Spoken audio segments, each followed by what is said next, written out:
నమస్తే, welcome to Aadya media. నేను మీ స్వర్ణ. ప్రస్తుతం మనతో పాటు ఉన్నారు సీనియర్ జర్నలిస్ట్, సినీ పరిశోధకులు ఇమ్మంది రామారావు గారు. నమస్తే అండి రామారావు గారు. నమస్తే రామారావు గారు, శరత్ బాబు గారు అంటే రామాప్రభ గారికి చాలా ఇష్టం అని మీరే చాలా సందర్భాల్లో చెప్పారు కదా.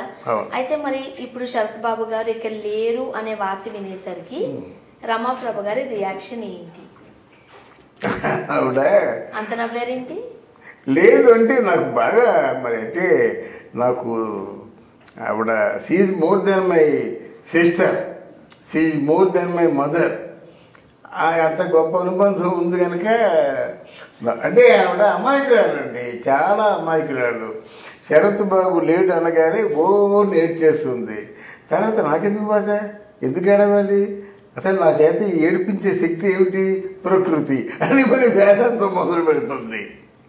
ఏడ్చిన తర్వాత నేను ఎందుకు ఏడవాలి, ఎప్పుడూ బంధంతో అయిపోయింది కదా, మరి నేను నా కళ్ళముట్టి నీళ్ళు ఎందుకు వచ్చాయి, అదే బంధం, అదే ప్రకృతి అని చెప్తుంది అన్నమాట. ఆవిడ మాటలు తలుచుకుంటూ నవ్వుతుంది అన్నమాట. నిజానికి ఏంటంటే ఆవిడ యోగిని, ఆవిడ యోగిని అంటే మామూలు చిన్నపిల్ల మనస్తత్వం అంతే. అప్పటికే గట్టిగా మాట్లాడుద్ది, అప్పటికే భోజనం చేయకపోతే ఊరుకోదు, లేదా నువ్వు భోజనం చేయకపోతే తినిపించేస్తుంది అన్నమాట. అది ఆవిడ తాలూకు. అందుకే భగవంతుడు ఆవిడని ఎంత మంచి ప్లేస్లో పెట్టాడంటే, ఒక మహారాణి ఎలాగైతే ఉంటుందో ఎకరం స్థలంలో ఇల్లు కట్టుకొని అలా ఉంటుంది. ఆ ఎకరం అక్కడ మొత్తం అంతా ఇలా ఆ ప్రాంగణం అంతా తిరుగుతుంది. చిన్నపిల్లలు తిరగరు అంత 80 ఇయర్స్ ఉన్నప్పుడు కూడా ఎంత ఫాస్ట్గా తిరుగుతుంది, పరుగు తీస్తూ తిరుగుతుంది అన్నమాట. ఎవరు తిరగలేరు అన్నమాట, నడవలేరు ఆ వయసులో. ఆవిడ అంత పరుగు తీస్తూ అక్కడ ఉన్న పంట అంతా మంచి ఇది బత్తాయి పళ్ళు, తర్వాత నారింజ పళ్ళు, దానిమ్మ పళ్ళు, యాపిళ్ళు అన్నీ వేసింది, రకరకాల పూలు వేసింది, బాబా తాను గుడి కట్టింది. ఇలాగ మాత్రం అక్కడ కొండలు ఉన్నాయి, గుట్టలు ఉన్నాయి, అన్నీ ఉన్నాయన్నమాట. అంత ప్రకృతి ఒడిలో ఉంటుంది కనుక ఈయన మాట విన్న తర్వాత ఏంటంటే డెఫినెట్గా కడుపారా ఒకసారి ఏడ్చేస్తుంది, గట్టిగా ఏడ్చేస్తుంది అన్నమాట. చిన్నపిల్లలు ఎలాగైతే వెక్కి ఏడుస్తుందో ఆ ఏడుస్తున్నప్పుడు ఎవరు ఆపకూడదు. అలా ఏడ్చేసిన తర్వాత లేచి మళ్ళీ మా అన్నం వండేసుకుంటుంది, కూర వండేసుకుంటుంది. ఆ రోజు ఎక్కువ అందరికీ బాగా అన్నం పెడుతుంది అన్నమాట. అంటే అది ఒక విచిత్రమైన మనస్తత్వం. ఎంత విచిత్రమైన మనస్తత్వం కాకపోతే ఆవిడ చనిపోతే అదిగో అక్కడే నన్ను పాతి పెట్టండి అని సమాధి మామూలుగా దాన్ని ఏమంటారు, సమాధిని కూడా తయారు చేసుకుంది. నేను చనిపోతే మీరు తీసుకెళ్ళి దాంట్లో పడేసి కప్పెట్టేయడమే, అంతగా ఇంకేమి లేదు అన్నట్టుగా ఆవిడ ఉందంటే మరి ఎంత యోగిని. దిగమింగుకోలేని బాధలు వచ్చినప్పుడు అవును, దాని నుండి తప్పించుకోవడానికి, దాని నుండి బయటపడడానికి తనే వేరే వేరే మార్గాలు వెతుక్కుంటూ నలుగురిలోనూ దాన్ని మర్చిపోతున్నారేమో కదా. అంతే అంతే. బాగా ఏడుస్తుంది, బాగా నవ్వేస్తుంది. అసలు ఏమి కూడా ఒక ఇసుమంతైనా బాధపడదు. ఆవిడంత బాధ ఇంకెవరూ పడలేరు. ఆవిడ అర్థం కాదన్నమాట. అర్థం కాకే నేను చేతులు ఎత్తేసాను, దండం పెట్టేశాను. ఒకవేళ ఈ వీడియో తప్పకుండా చూస్తుంది, రేపు మన వీడియోలు అన్నీ చూస్తుంది. అర్థం కాదు ఆవిడ ఎంత యోగినంటే, నాపల్లి బాబా లెట్రిన్కి వెళ్తే ఆ లెట్రిన్ తినేస్తే ఆ లెట్రిన్ విభూతి అయిపోయింది. విభూతి తింటుంటే ఏముంటుంది, అలా కాదు కదా, విభూతిలాగా చదువులన్నీ విభూతి అయిపోయాయి అన్నమాట. అంత యోగిని ఆవిడ. తర్వాత మేము చాలా 3 years కలిసి ఉన్నాం. ఈ సినిమాలు, ఈ సీరియల్స్ అంతా చాలా మంచి అనుబంధం ఉంది కనుక ఆవిడకి ఎప్పుడు ఏ ప్రాబ్లం అయినప్పుడు కూడా నేను ఉన్నాను. ఇక్కడ మళ్ళీ అనుకోకుండా శరత్ బాబు జాఫరు ఒక ఇంటర్వ్యూ చేశాడు. దాంట్లో నేను రమాప్రభకి కొన్ని కోట్లు ఇచ్చానని చెప్పాడు అన్నమాట. మళ్ళీ ఉన్నాడు కదా అప్పుడు, మరి చెప్పాలి కదా, రమాప్రభ రామారావు గారు ఇలాగ అంటున్నారు అని ఏమి నాతో చెప్పలేదు. నాతో చెప్పకుంటే నేను అటాక్ ఇచ్చానమాట. శరత్ బాబు నువ్వు అబద్ధాలు ఆడకు, మంచిది కాదు. నువ్వేమో కోట్లు ఇచ్చావా, ఎక్కడిచ్చావు, కేజీల కొద్ది బంగారం ఇచ్చావా, నువ్వు పెట్టి ఉమాపతి స్ట్రీట్ నెంబర్ 30లో నువ్వు కొన్న ఇంటి ఖరీదు ఎంత, 5 లక్షలు కదా. తర్వాత అక్కడ నిజంగా ఆనంద్, శ్రీకాంత్, శ్రీనివాసు వీళ్ళు ఇల్లంతా వాళ్ళే కూలీలు పెట్టలేదు, వాళ్ళే పగలు కొట్టుకొని వాళ్ళు తగ్గట్టుగా మార్చుకున్నారన్నమాట.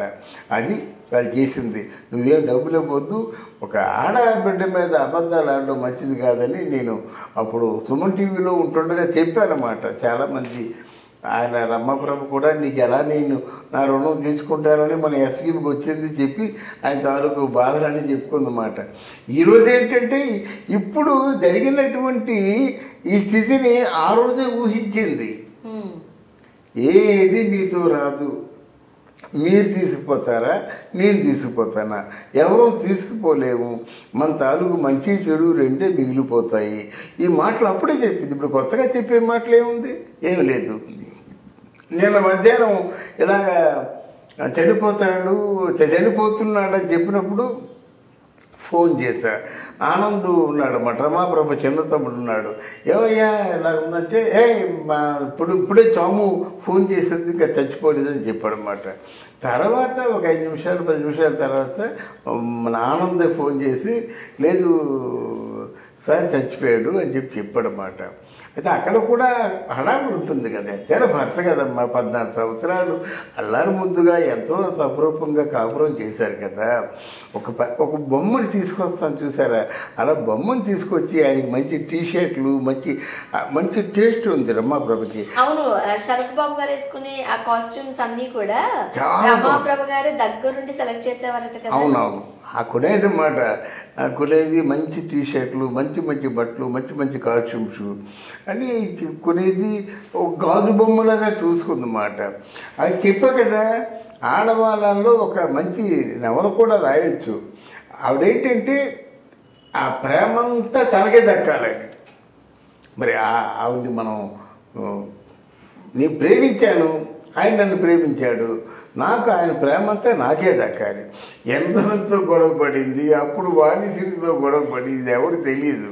వాణిశ్రీతో విజయ చిత్రంలో వాణిశ్రీతో కొన్నాళ్ళ పాటు గొడవ నడిచింది. రమాప్రభ గుర్తుండే ఉంటుంది అన్నమాట. వాణిశ్రీ చాలా క్లోజ్గా ఉండేది అప్పుడు శరత్ బాబుతో. పెద్ద గొడవ, అప్పుడు వాణిశ్రీయే ఓడిపోయింది కానీ రమాప్రభ గెలిచింది. రమాప్రభకి సపోర్ట్ ఎక్కువ ఉందమ్మా. ఈవెన్ ఇప్పుడు కూడా రమాప్రభ అంటే కొన్ని వేల మంది, కొన్ని లక్షల మంది సపోర్ట్ ఇస్తారు అన్నమాట. రమాప్రభ గారు వాణిశ్రీ గారు కలిసి చాలా సినిమాల్లో చేశారు. రమాప్రభకి ఎంత క్యారెక్టర్ ఉందో అంత క్యారెక్టర్ వాణిశ్రీ కూడా చేస్తుంది. వాణిశ్రీ క్యారెక్టర్ అంతా రమాప్రభ కూడా చేస్తుంది. ఖైదీ బాబాయ్ సినిమాలో ఆ శోభను ప్రేమిస్తుంది అన్నమాట. నిజంగా వాణిశ్రీ కంటే రమాప్రభ అందంగా ఉంటుంది ఆ సినిమాలో. అలాంటి సినిమాలు ఎన్నో చేసింది. అలాగే ఓ సీత కథలో మరి రోజారమణి రమాప్రభ ఎంత మంచి క్యారెక్టర్ చేసింది. చిత్త చిగురు పులుపు అనే ఒక పాటను చూసారా, ఓ మామూలు జాకెట్ వేసుకుంటుంది, లంగా వేసుకుంటుంది, ఇలాగ స్కిప్పింగ్ ఆడుతూ ఎంత అందంగా ఉంటుంది రమాప్రభ. చాలా అందగతి కదా. ఎంతోమంది హీరోయిన్ అడిగారు కానీ తను చేయలేదు అన్నమాట. హీరోయిన్ అయితే లాంగ్విటీ ఉండదు, ఇట్లాంటి కామెడీ క్యారెక్టర్లు అయితే 5 తరాలని చూసుకొస్తుంది. ఎక్కడ రేలంగి గారు, ఎక్కడ వెన్నెల కిషోరు, ఈ అన్ని తరాలని చూసుకొచ్చింది కదా. పెద్ద లెజెండరీ ఆర్టిస్టు. మన గవర్నమెంట్కి సిగ్గు లేక ఆవిడకి పద్మశ్రీలు ఇవ్వలేదు కానీ, లేకపోతే 1700 సినిమాలో ఒక ఆర్టిస్ట్ యాక్చువల్ అంటే అది మాటలా. అందువల్ల రమాప్రభ జీవితం అనంతమైందమ్మా. ఆవిడ తాలూకు ఆలోచనలు కూడా చాలా ఉత్తమమైనవి. ఆవిడ నవ్వు వస్తే గలగల, ఏడుపు వస్తే వలవల, కోపం వస్తే భగభగ, గోదావరిలా రాదారిలా అలా అలా అలా సాగిపోతూనే ఉంటుంది. Thank you very much.